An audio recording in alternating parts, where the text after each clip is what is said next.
Arc Raiders has become quite the phenomenon. Embark Studios announced earlier this week that they'd reached over 700,000 concurrent players, and their parent company, Nexon, published in their third quarter investor presentation that the game has already sold over 4 million copies, which is pretty extraordinary.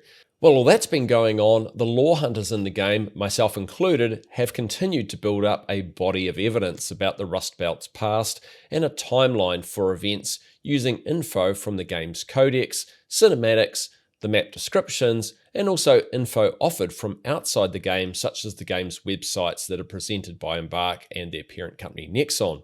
The new Northline teaser that Embark just released to announce the upcoming community event that opens up the Stella Montis map, along with new clues we've spotted in the game's environment, offer some of the most interesting insights. I'll dip into most of these things in this video to provide you with an updated Arc Raiders historic timeline, which is something that'll be ongoing in these videos, and I'll also show you that we can start to piece together things like a potential motive for Arc being present on Earth.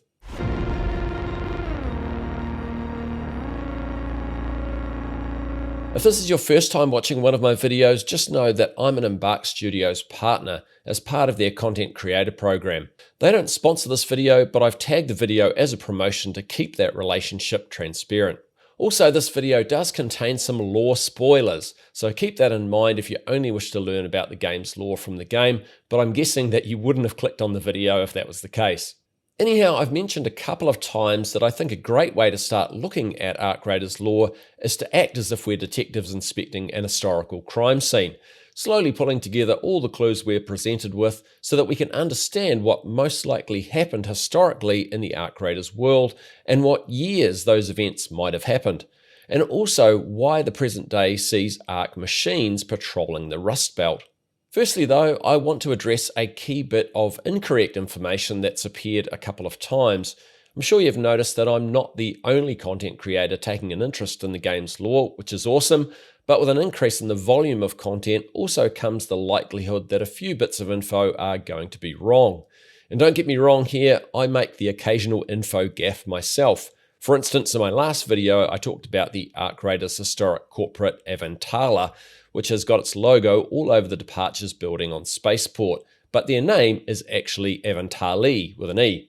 Nonetheless, I've seen a couple of videos out there from well-established content creators that claim the environmental collapse that marks the beginning of the Arc Raiders story occurred in 2180, which instead is actually the present year in the game.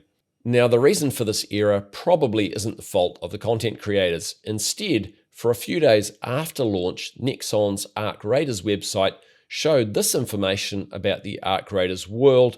A version of this image was posted in the lore channel of the official Arc Raiders Discord by lore hunter Styx06H6, and this version was augmented by Acerra so I could show you the full text, so thanks go to them.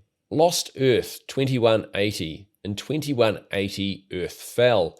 Humanity lost the surface to environmental destruction and climate change, polluted air, desolate lands, and the mysterious threat known as Arc.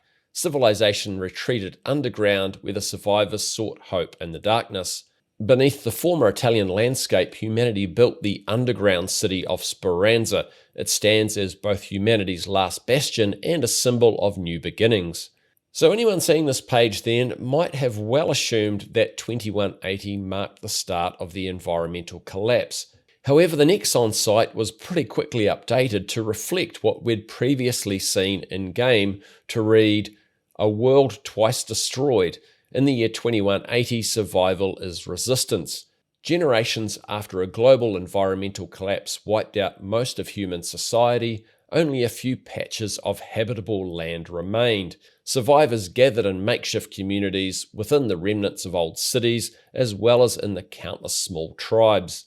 Just as some degree of civilization returned, crude machines started falling from the skies. In the Rust Belt, after a decade of hard fighting, the first wave of Arc is eventually held back, but not for long. Within years, Arc returns with a vengeance. This time, survivors are forced underground into the makeshift community of Speranza. But survival is no easy task, resources are limited, conflicts are endless, and competition for survival is fierce. True survival means risking the surface to recover supplies. So this matched the current year being 2180. This also falls in line with pre-release versions of the game where this date was actually shown on screen at the start of the first cinematic, but it was subsequently removed from the release version for some reason. Perhaps so we didn't feel like we were being spoon-fed information. Potentially backing this up is an in-game map description of the Galleria building on the Buried City map, which reads, "Even after 200 years of disuse, the dilapidated Galleria still holds items of value." So it's quite likely that the start of the collapse, or at least the period when Buried City was most affected, was around 1980. And this is supported by us seeing fashion posters around the place that seem to closely match styles seen in 1980, with the model on this 1980 cover of Vogue magazine having a pretty similar style. So let's flesh out the timeline more. The new Northline teaser video that's been posted also provides us with a date for the Exodus, when most of humanity fled Earth, with this billboard from J. Cosma Ventures on what is presumably the Stella Montis map, which shows a spacecraft and the words, "Humanity, our most valuable shipment yet, into orbit 2082. So it's pretty likely the Exodus proper started in 2082 or thereabouts. J. Cosma Ventures is also the same historic space travel corporation that operated out of the Space Travel or JKV building on the Buried City map. Let's quickly run through all the current timeline dates and the evidence for them. So we have 1980 for the start of the collapse based on the Galleria on Spaceport being in disuse for 200 years and the fashion posters around the maps not being updated beyond 1980 styles. 2054 may have been a year with an important unknown significance, as it appears as part of graffiti seen on a wall both on Buried City and also in the stairwell wall of the A6 control tower building on the Acerra Spaceport map. For it to appear in the stairwell, it was probably written after the spaceport came into disuse for whatever reason, which was probably later than 2082. So it appears to be a year that the graffiti artist was reflecting on rather than the year they wrote it, which I had suggested in a previous video. Perhaps this was a year that marked the start of some sort of political resistance during the collapse, as the words "enlist, resist," written in Italian, also appear amongst the graffiti. 2082 for the start of the Exodus based on that billboard in the Northline teaser. Then the Arc Raiders Codex refers to a darkness area which was probably a survivalist period we don't yet know much about. That was followed by the Sunrise period, which is described as the short-lived era of revival and rediscovery. Alive in the memories of the few very old still around, the era of Sunrise feels beyond belief to those born underground. Following generations of darkness after the collapse, the era of Sunrise was marked by signs of restoration of the planet's ecology, as well as the rediscovery of old technology and even some degree of organised society. Here in the Rust Belt, settlers began to gather around the dormant Alcantara Dam, where they built the first hydroponic domes.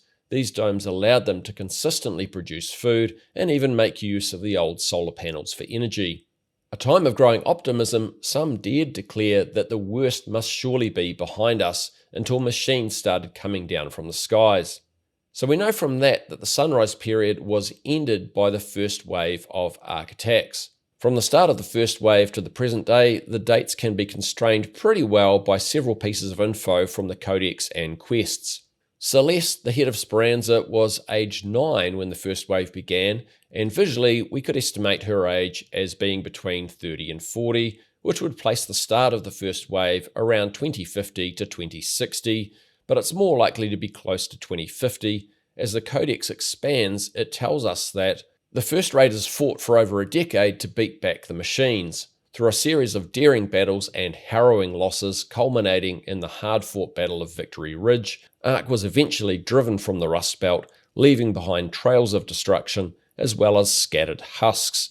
Though the battles earned the survivors years of respite, a more resilient and refined generation of Ark would eventually return, the second wave. So we know the first wave lasted over a decade, and we also learned during a quest that trader Tian Wen was a child and lost her mother during the Battle of Victory Ridge at the end of the first wave.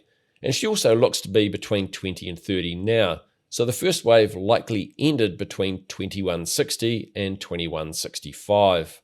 The Battle of Victory Ridge also marked the end of a unified group of raiders, with the Codex telling us, although a victory against Ark, the Battle of Victory Ridge shattered the unity that made victory possible. Survivors blamed each other for tactical failures and feuded over the spoils of war. The unity that defeated Ark crumbled into bitter rivalries. A monument commemorating the victory was built soon after, but was later vandalized by disillusioned raiders. The start of the second wave saw raiders abandon the raider camps and head below ground, settling into the buildings and infrastructure of Speranza, the oldest neighborhood of Toledo, all of which had previously been swallowed by sinkholes. We don't have a precise date for the start of the second wave, but we do know it occurred within years of the end of the first wave, which could probably be anywhere between 5 to 15 years. And then we have the present day of 2180. I'll be curious to know if we get some indication of that actually changing in real time, so moving to 2181 on January 1st. Okay, so that's our work in progress Ark Raiders timeline, which I'll continue to update as we learn and discover more. So let's move on to some evidence that we've pieced together in-game, both from map descriptions and just from going topside. Firstly, correcting something else I mentioned in my last video, I had wondered if Durante might have been a shipping company because of how many shipping containers the Durante name appears on. But on the Acerra Spaceport map, they appear to have owned this building, which is noted as being for vehicle maintenance. So it looks like they were some sort of automotive repair company. But then perhaps more interesting, let's look at some other environmental clues that have been found. And this next one might actually tell us why Ark are present on Earth. And that's an obvious question. Why are Ark here? Are they here to wipe out the remainder of humanity for some reason? Or are they here for resources for the humans in space, if they're linked to those humans? Or something completely different? Here's a possible reason. A bunch of the map descriptions on the damn Battlegrounds map point to there being metal resources hidden beneath the surface. For instance, the Red Lakes balcony lift reads, "At the bottom of this elevator shaft, a rare type of fungi thrives on the metal-rich mud." And the good old Baron's hatch reads, "This tunnel runs past an underground cistern filled to the brim with red iron-rich sludge." Then the Red Lakes hatch, "The tunnels in this area are almost impossible to keep open. The red contaminated water poses a constant challenge." And quite tellingly, the North Complex elevator description reads, "Sections of these tunnels exhibit a curious phenomenon where magnetic anomalies cause compasses to misbehave." So we have all these multiple indications that there might be metal resources in the ground around the damn Battlegrounds map. On top of that, we know that the harvester collects something and sends it into space by rocket, and whatever it's collecting is considered valuable enough for the Queen to be sent along to guard it. In addition, the surveyor, that flighty rolling ball that stops at locations around the map and points its laser into the sky, appears to be collecting data. If both of these are related to Ark collecting metal resources, then the harvester could be stripping metals out of the Red Lake's potentially metal-rich water, and the surveyor could be undertaking geophysical surveys to search for underground metal resources. Perhaps indirectly supporting that is that the Codex lists the surveyor under the industrial section of Ark, rather than with the militant Ark machines. With Ark being based in space, they're going to need to gather base resources from somewhere so that more machines can be built to replace the ones the raiders destroy. Likewise, if Ark are connected to the Exodus humans' descendants in space, then it could be a way for those people to collect the resources that they need. So mining resources could be Ark's simple motive here. Let's move on to a couple of other things we've observed in-game.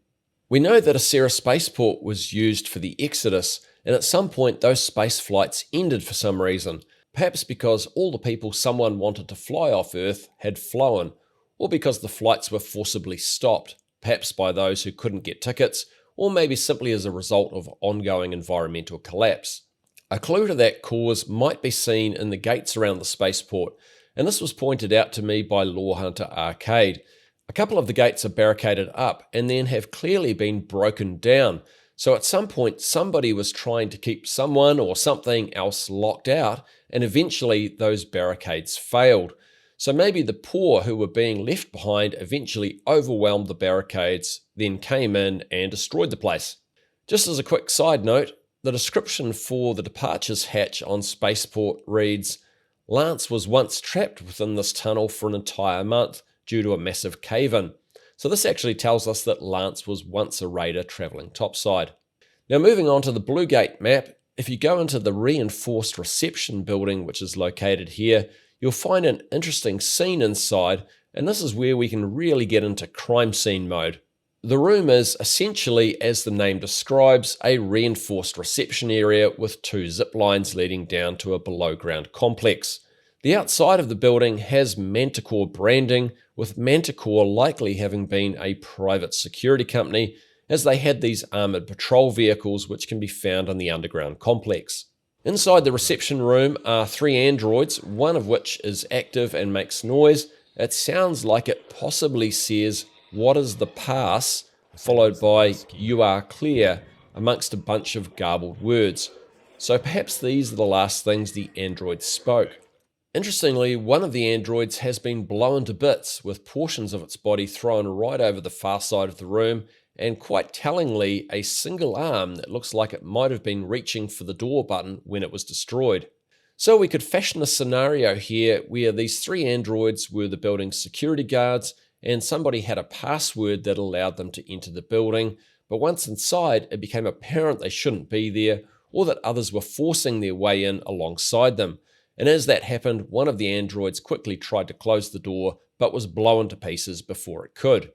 Elsewhere on the Blue Gate map, we've learned that the signs of an unknown group of survivors were spotted around the Blue Gate, recognised by their flags and makeshift decorations. They were found to have been involved in bringing down the Ark Deforester, though their methods seem to have left the husks in a surprisingly pristine state.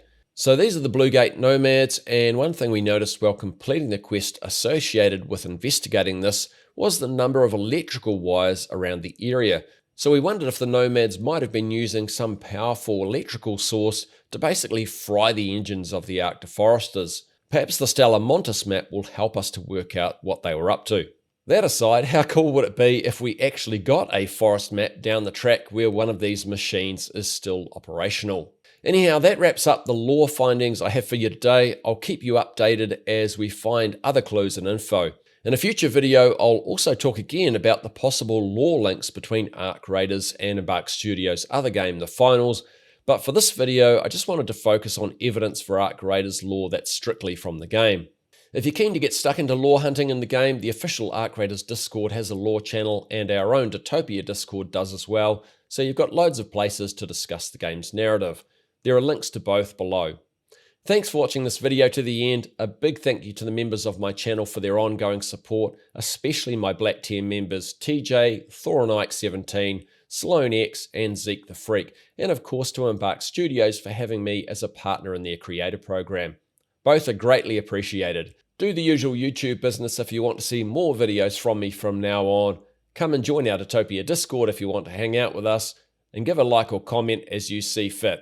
Enjoy the rest of your day. Kia kaha. Stay strong. Everybody knows the world ain't right. Down on your knees, get up and fight.